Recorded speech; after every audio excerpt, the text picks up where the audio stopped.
everybody, welcome back to my channel. I am going to talk about how to become a groomer today.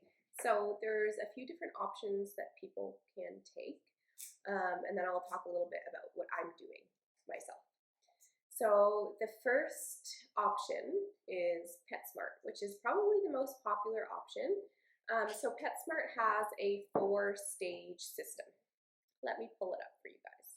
So basically with Petsmart, they call it their grooming academy. So you start as an apprentice, so just bathing basically, and then you move on to the grooming academy, which is free and they pay you. So it's a good option. And then you become a groomer trainee, and then a pet stylist in training, and then you're hired basically. So Petsmart's a really awesome option, simply because it's free and they're paying you. So, and you're getting hands-on experience, which is the most important part. Petsmart itself is not great. I don't really love Petsmart, but if you're going to go into a grooming career, like, this is a good option, I feel like, and people shouldn't skim over it just because it's Petsmart and it sucks. And a lot of people are going to be like, why does Petsmart suck? It just does. That's it. So Petsmart's the first option. They have a whole grooming academy. You can Google it, and they're probably hiring in your area. I feel like they're always hiring because there's a high turnover rate. Just because I think the management and stuff at Petsmart's not great. The groomers at Petsmart, I mean, I don't want to group them all into one category. I don't think they're awesome, but I also think they're rushed. Like, you need to be grooming a lot of dogs per day, which is not ideal for grooming. You don't want to be doing that. You want to make sure your work is something you're proud of. Okay, so moving on from Petsmart, popular option, which is awesome, go do it. Sure, it's minimum wage. You're going to get paid minimum wage. And then the next option is to become a bather in any other grooming salon. So if you reach out or keep your eyes open for positions, I'd recommend reaching out and seeing if anybody is willing to take on a bather. And then basically they would mentor you, and like Petsmart would train you to become a full groomer. So whether they would hire you after that or not, or just train you and keep you as a bather, that's up to them, right? But this is one of the options. You want to reach out to any of your local grooming salons and see, or keep an eye open for openings in your area. So a lot of people just kind of fall into grooming, like their local doggy daycare grooming salon is hiring a daycare attendee or something, and they get that job, and then for whatever reason the groomer needs help, they help with bathing, they become a grooming assistant, etc. Which is what happened to me when I was in high school. I became a grooming assistant when I was working in the doggy daycare, and I worked there for 4 years. So I was a grooming assistant for 4 years. I didn't get any education after that. Like, I didn't ever want to become a groomer. Ta-da! So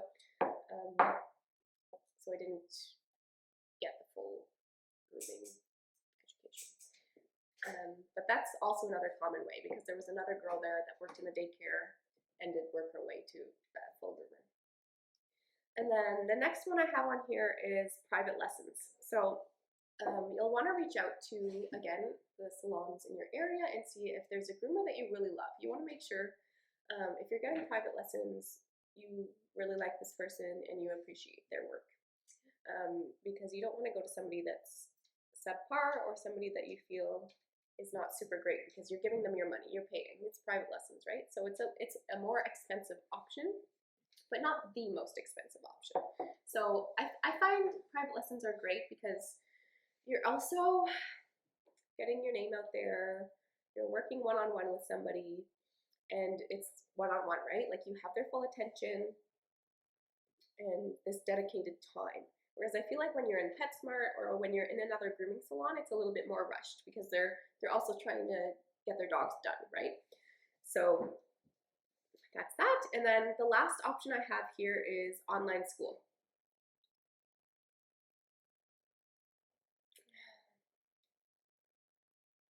So online school, there's about 1 million online grooming schools. I don't like it personally. Only because a lot of them don't have an apprenticeship apprenticeship part of it. So that means you're not getting any hands-on experience. There are some online schools that have the apprenticeship section where you're going in person to a salon and actually getting hands-on experience, which is great. 100% go for it. But the ones that are just online, I would argue you're not getting any hands-on experience. Might as well just go to Petsmart, honestly, because you're also paying thousands of dollars for online school. Like I think the Paragon School, which is a really popular one, probably the best one. Don't take my word for it because I don't know all of them, but I just assume because it's like under Melissa Verplank, I think. But I think it's like $6,000. So, I mean, yeah, it's like going to college, I guess. You're going to spend money.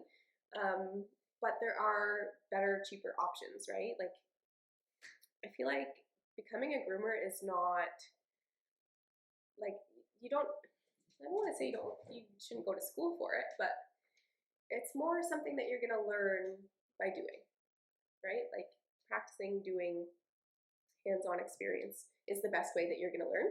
And yeah, you can self-learn, go get paid for getting taught how to groom at Petsmart or another salon, instead of paying $6,000 to do an online program. I just feel like that's the better option, but you know what? I understand that a certificate from an online school might look better on paper, but you can also get all sorts of additional certifications, and I don't know, I feel like people appreciate experience. So that's just my opinion.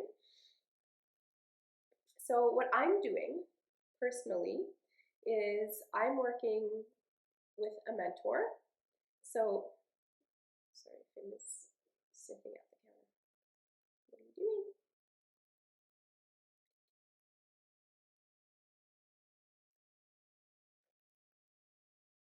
Suspicious. No. So what I'm doing is I'm working with a mentor who is a master groomer. So she has her master groomer certification under CPPS, which is Canadian Professional Pet Stylists. I'll link that down below because they have a great certification process. And I'm hoping under them to get some certifications as well. Yeah, so she's a master groomer. She's giving me private lessons and mentorship. So I can go to her and ask basically anything. And again, we're doing private lessons. I used my dog, and we're going to be using some client dogs as well coming up. So that's super fun. I really love it. And you can also choose like what you want to learn, which is really nice about private lessons. You get to select, she asked me, what kind of coat type do you want to work with? And I said, like, for my upcoming ones, I'd like to do drop coat and terrier because I haven't had that much experience with those. So yeah, that's why I like private lessons. And on top of that, I'm also self-learning. So through studying, I've got, what's it called? I've got textbooks, I've got the notes from the grooming table, and the other Melissa Verplank book, it's called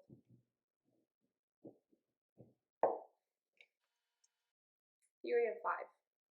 I have that book, and then the Groomer's Guide to Pet First Aid, which is, these are all study materials that you need for the CPPS certification.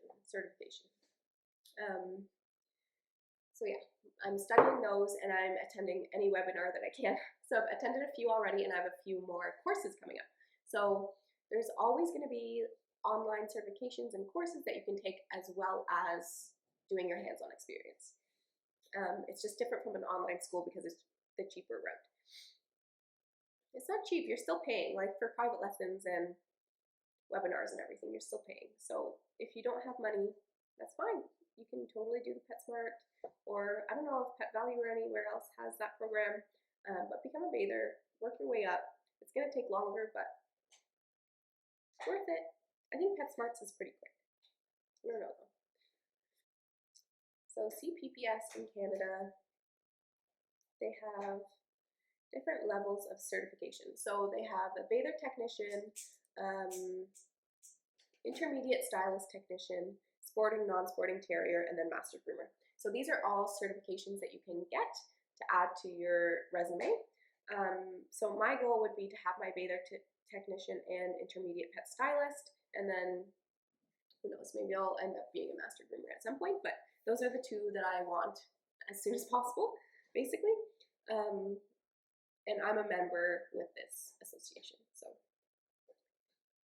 they also hold events, but to do the certification, it's basically each level has a written exam and then a practical exam. So you have to bring a dog to the event and bathe in front of somebody who's going to assess you, and start in front of, thanks Finn, in front of somebody who's going to assess you. And those are the options that I have now. If you have more options, he's throwing his phone around. If you have more options, put them in the comments. Or if you have another route that you took, let me know. That's it. Thanks for watching.